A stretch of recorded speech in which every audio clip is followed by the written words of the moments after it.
गया है अब वो वक्त उस खास मेहमान से मिलाने का जिनके कॉन्ट्रिब्यूशंस मराठी सिनेमा के लिए बतौर एक्टर और डायरेक्टर बहुत बड़े हैं। जी हाँ, हम बात कर रहे हैं एक ऐसे कलाकार की जिनके खुद के जीवन की कहानी ना किसी फिल्म के स्क्रिप्ट से कम नहीं है। मेहनत, जुनून और बेहतरीन परफॉर्मेंस से भरी हुई। जी हाँ, तो बिना इंटरवल लिए चलिए आपको मिलवाते हैं आज के खास मेहमान एक्टर डायरेक्टर महेश चंद्र कोली जी से। नमस्कार महेश चंद्र महादेव कोली जी, आप यहाँ दूरदर्शन में डीडी मॉर्निंग शो में हमारे साथ जुड़े हैं, बहुत बहुत धन्यवाद आपका। सबसे पहले तो मैं आपका आभार व्यक्त करना चाहूँगा क्योंकि दूरदर्शन ऐसा मंच है कि जो हमारे सबके नॉस्टैल्जिया में है जी। तो यहाँ आके मुझे वो नॉस्टैल्जिया जीने को मिल रहा है, इसलिए मैं आपका आभार व्यक्त करता हूँ। हाँ, सबसे पहले तो ये जानना चाहूँगी कि आप थिएटर भी करते हैं और थिएटर से आपने शुरुआत की, फिर फिल्मों के लिए लिखते हैं, आपने इतने सारे धारावाहिक भी लिखे, एक्टिंग भी करते हैं, तो क्या जिस पुण्य भूमि, कला की पुण्य भूमि सांगली से आप आते हैं महाराष्ट्र से, क्या ये उसका असर है? जी, क्योंकि मैं अपने आप को खुशनसीब समझता हूँ कि मराठी स्टेज की नींव जहाँ पे रखी गई जी, वो गांव सांगली है। क्योंकि 5 नवंबर 1843 में पहला नाटक वहाँ पे हुआ मराठी का, और जो अभी मराठी रंगभूमि जो दिखाई दे रही है उसकी शुरुआत वहाँ से हुई। ऊपर से लता मंगेशकर, आशा भोसले जी का जन्म वहाँ पे हुआ, तो इतनी बड़ी हस्तियाँ वहाँ पे रह के गई है। तो मैं खुशनसीब समझता हूँ कि वहाँ से मैं पैदा हुआ और मुझे मतलब वो एक्टिंग का चस्का या नाटक का चस्का इसी वजह से शायद लगा होगा। क्या सांगली के पानी में ऐसा कुछ है कि जो वहाँ रहता है वो अपने आप कलाकार बन जाता है? बिल्कुल, मुझे लगता है। शुरुआत थिएटर से आपने की। बिल्कुल। और क्या घर में माहौल था थिएटर का? नहीं, या बिल्कुल नहीं। बिल्कुल नहीं? घर में बिल्कुल नहीं था। घर में तो सब उसके खिलाफ थे। मेरे पिताजी सिर्फ मेरे साइड में थे। अच्छा। तो उनको लगता था। लेकिन एक बात ऐसी हुई कि मुझे जहाँ पे मैं अभी नौकरी करता हूँ, एक बैंक में मैं एज ए ऑफिसर काम करता हूँ। अच्छा। तो नौकरी मुझे पहले लगी, बाद में मैंने स्टेज शुरू किया। अच्छा। शायद ये हमारे मिट्टी का ही ये है। तो थिएटर से जब आप सिनेमा में आए, वो सफर कितना लंबा था? वो तो बहुत लंबा था। क्योंकि थिएटर तो सांगली में था, लेकिन सिनेमा के लिए मुझे मुंबई आना पड़ता था। तो मैं जॉब करके हर संडे को मुझे छुट्टी होती थी। अच्छा। तो मैं हर शनिवार शाम को मुंबई आता था, स्ट्रगल करता था। तो मैं ऐसा ही स्ट्रगल करता रहा, ऑडिशन देता रहा। तो मुंबई के एक प्रोड्यूसर थे डॉक्टर किशोर भोई, अभी वो नहीं रहे, लेकिन उन्होंने मुझे पहला चांस दिया। अच्छा। और ये किस में था? ये दैवाचे खेळ करके एक मराठी फिल्म थी, उसमें मैंने हीरो किया था।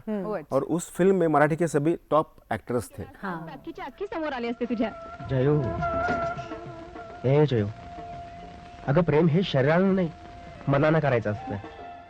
लेकिन आपने जब लिखना शुरू किया, आपकी पहली जो आपने स्क्रिप्ट लिखी वो आपने एक तेलुगु के लिए, तेलुगु केस के लिए आपने लिखी है। और उसको यूनिसेफ का अवार्ड भी मिला। हाँ।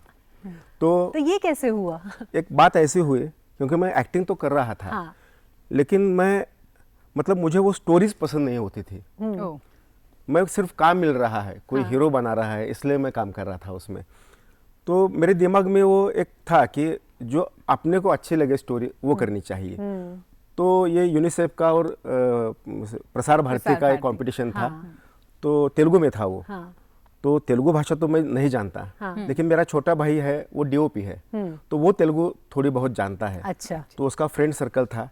तो पहले मैंने वो हिंदी में बनाई ताकि उनको समझ में आए कि क्या लिखा है मैंने। बाद में उनके हेल्प से मैंने उसको तेलुगु में ट्रांसलेट किया। अच्छा। और उसको अवार्ड मिल गया। जो पहले लेखन का काम किया, उसी में जब आपको अवार्ड मिला तो प्रोत्साहित तो बहुत हुए होंगे, तो क्या ऐसा लगा कि नहीं मुझे अब लेखन में ही ज्यादा काम करना चाहिए, कॉन्फिडेंस ज्यादा बढ़ गया होगा ना? हाँ, वो लेखन किया, उसका कॉन्फिडेंस बढ़ गया। लेकिन क्या था कि उस टाइम मुझे as a hero, as a lead actor काम मिल रहा था। तो तब तक मुझे अंदाजा नहीं था कि लेखन कितना पावरफुल है। तो इतना ध्यान नहीं गया मेरा। लेकिन क्योंकि मैं पिक्चरें कर रहा था, लेकिन उतनी चल नहीं रही थी, क्योंकि रीजनल फिल्म का मतलब मराठी जैसे फिल्म का यही प्रॉब्लम है कि फिल्में नहीं चलती। तो मेरे दिमाग में आया कि अगर मैं खुद लिखूं जैसा मुझे चाहिए तो कुछ बात बन सकती है, और मैंने वैसा शुरू किया। और ईश्वर की कृपा से जितना मैंने लिखा और मैंने काम किया उन सबको सक्सेस मिला। यशवंत, वाह आबासाहेब वाह, जमीन विकताना देणेकरांची आठवण झाली, पण या पोटच्या पोराची आठवण नाही झाली. पोटच्या पोरासाठी जमिनीचा एखादा तुकडा ठेवावा असं नाही वाटत तुम्हाला? क्या आपको ऐसा लगता है कि आज के समय में जो सो कॉल्ड रीजनल सिनेमा है, जिसे मैं तो लैंग्वेज सिनेमा कहना पसंद करूंगी, रीजनल कुछ नहीं है, सब भारत की फिल्में हैं, जो रीजनल या लैंग्वेज सिनेमा और हिंदी सिनेमा का जो डिवाइड था, अब कहीं OTT के आने के साथ या फिर तमाम और जो हमारे पास स्ट्रीम्स हैं देखने के लिए, उसके साथ ये जो एक बाउंड्री थी वो कहीं ना कहीं डिसॉल्व हो रही है? बहुत बहुत। आप अगर देखोगे तेलुगु फिल्में, तमिल फिल्में या मलयालम फिल्में, वो सभी अच्छा कर रही हैं जी। लेकिन मराठी का प्रॉब्लम सिर्फ यही है कि हिंदी का और मराठी का पब्लिक एक ही है, तो ये थोड़ा प्रॉब्लम तो है। लेकिन मुझे पर्सनली ऐसा लगता है क्योंकि अभी हाल फिलहाल में OTT के आने के बाद मुझ जैसे एक दर्शक को जो पहले मराठी सिनेमा नहीं देख पाता था, मैंने हाल फिलहाल इतनी खूबसूरत फिल्में देखी हैं, चाहे हम साइकिल की बात करें या फिर हम बात करें नट सम्राट की, कितनी खूबसूरत फिल्में हैं जो मुझे नहीं लगता कि अगर हम OTT ना होता तो देख पाते उन फिल्मों को।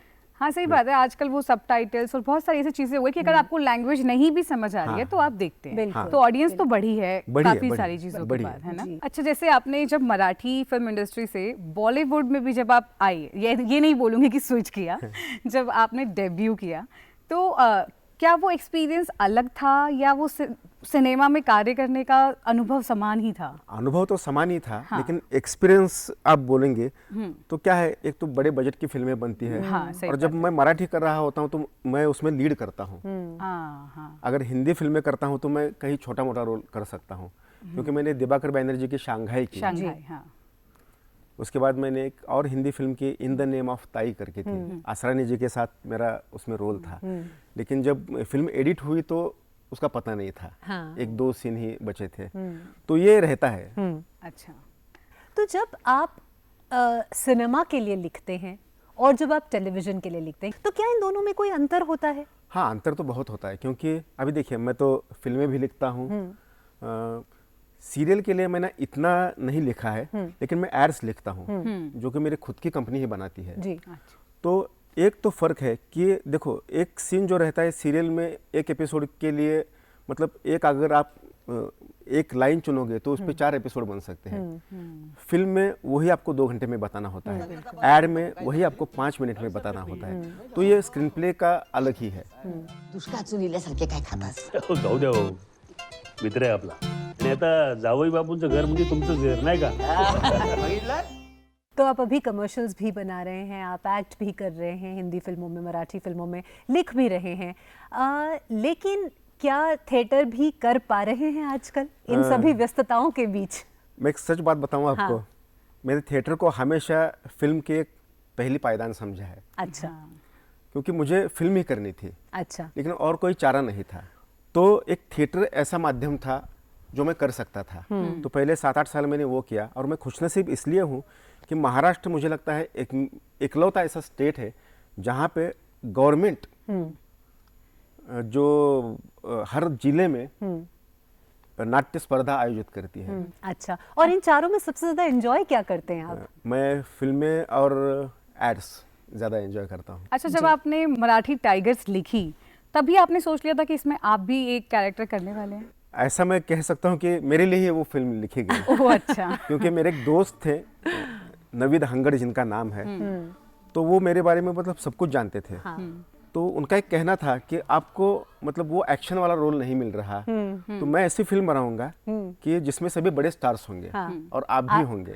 आशीष विद्यार्थी जी, विक्रम गोखले थे, जी विक्रम गोखले जी, डॉक्टर अमोल कोल्हे जो अभी सांसद हैं वो थे, तो सभी बड़ी स्टार कास्ट थी। और फिल्म ने मतलब एक अलग इशू था उसमें, महाराष्ट्र कर्नाटक बाउंड्री डिस्प्यूट था उसमें, तो दोनों की तरफ से हमने वो बैलेंस किया था, तो उसकी चर्चा भी बहुत हुई। आज या राज्यपाला कळून चुकले, प्रेम काय असतं, प्रेमासाठी झोरणं काय असतं, प्रेमात वेडं होणं काय असतं।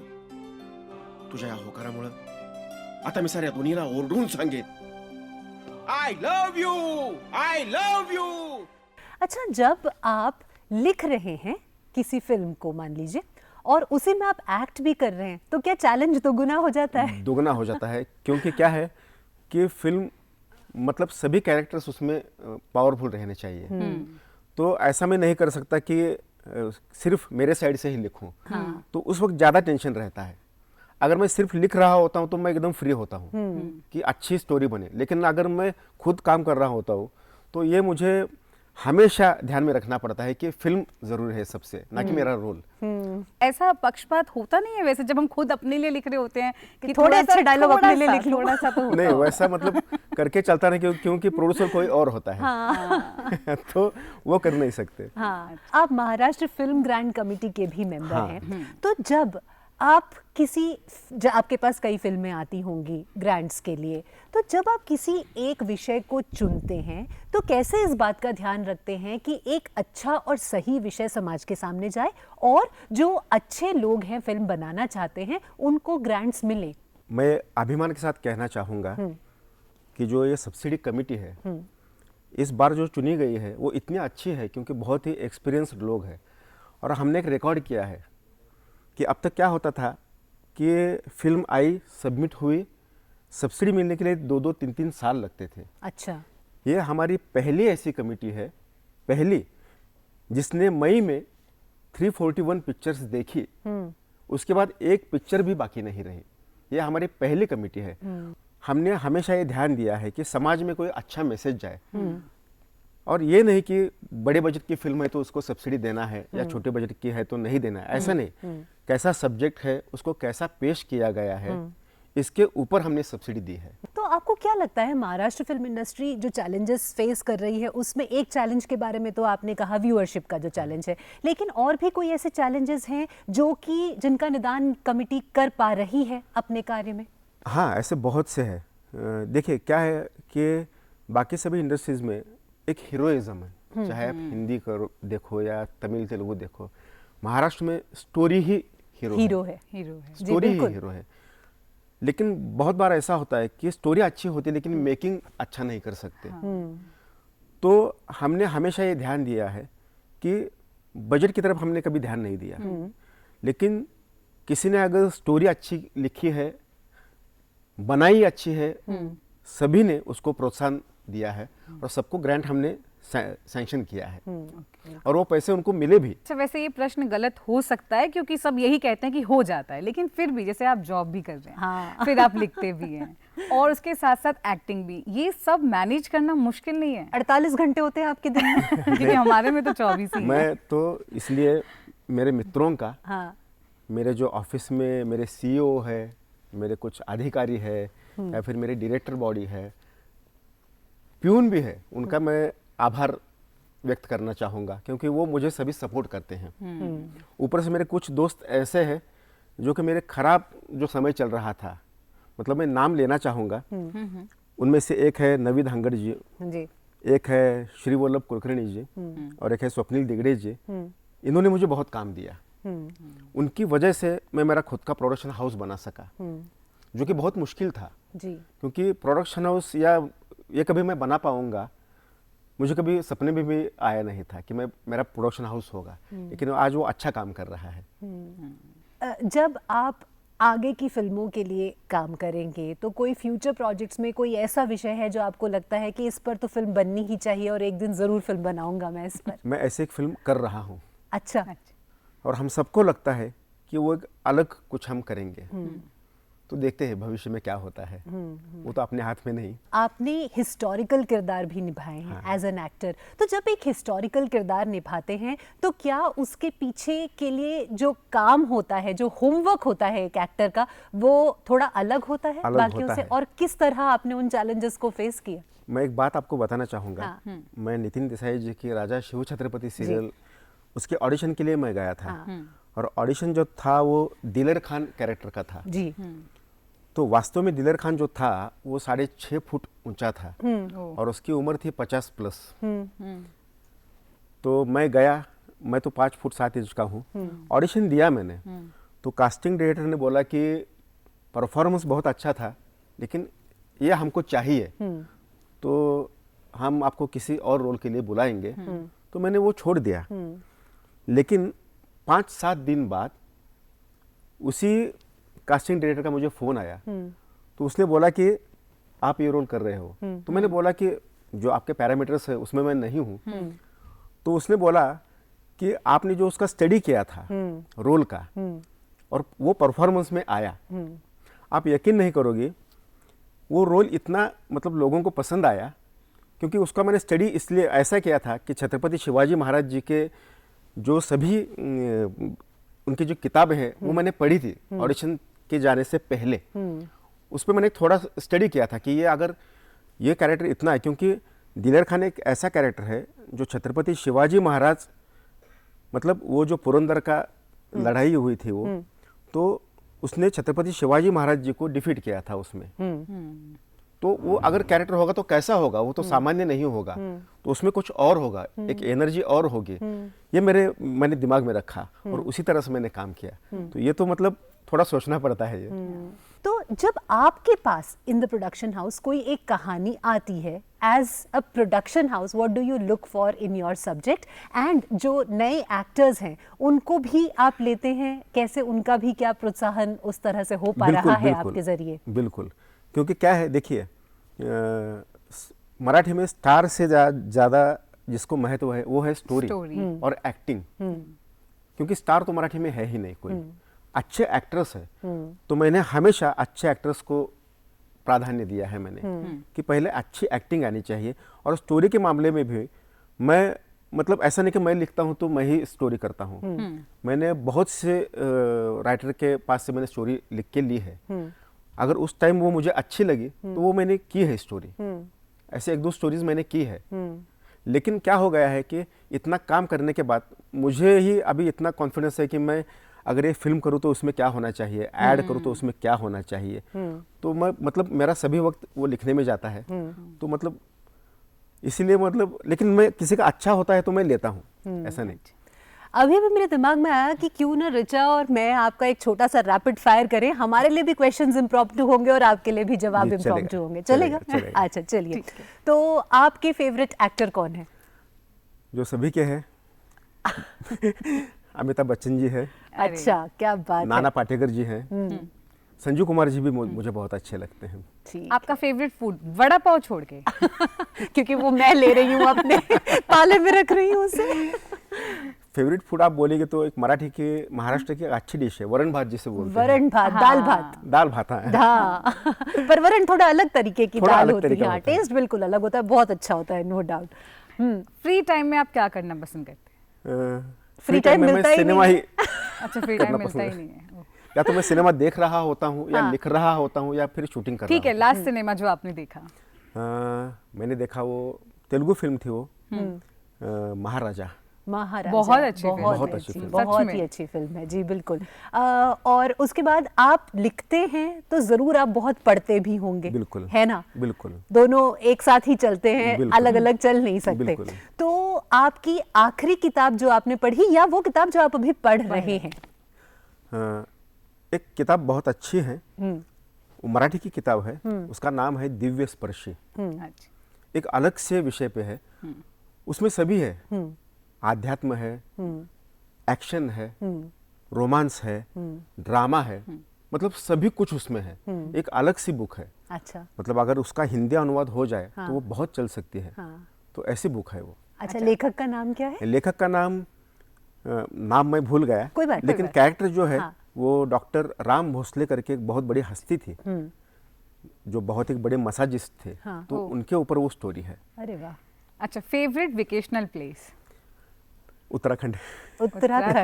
घर पे रहना ज्यादा पसंद करते हैं या फिर बाहर छुट्टी पे जाना ज्यादा पसंद है? जब लिखते हैं तो घर पे लिखते हैं या किसी वादी को ढूंढते हैं? नहीं, मैं घर पे ही लिखता हूँ या फिर मेरे आसपास जो पहाड़ी है छोटी मोटी उस पे मैं जाता हूँ। लेकिन मैं घर में ही ज्यादा अच्छा लिख सकता हूँ, मेरे गांव में ज्यादा अच्छा लिख सकता हूँ। अच्छा, एक्टिंग या फिर राइटिंग? राइटिंग ओके अच्छा, वैसे जो सवाल पूछे उसका जवाब मुझे पता है, फिर भी थिएटर और cinema. Cinema. I knew that. Thank you so much कि आप यहाँ आए। हमारा जो प्यार है, हमारे दर्शकों का जो प्यार है आपके लिए, वही ये हैम्पर है जो कि आप इस रैपिड फायर में जीतते हैं। धन्यवाद। Thank you so much. Thank you so much.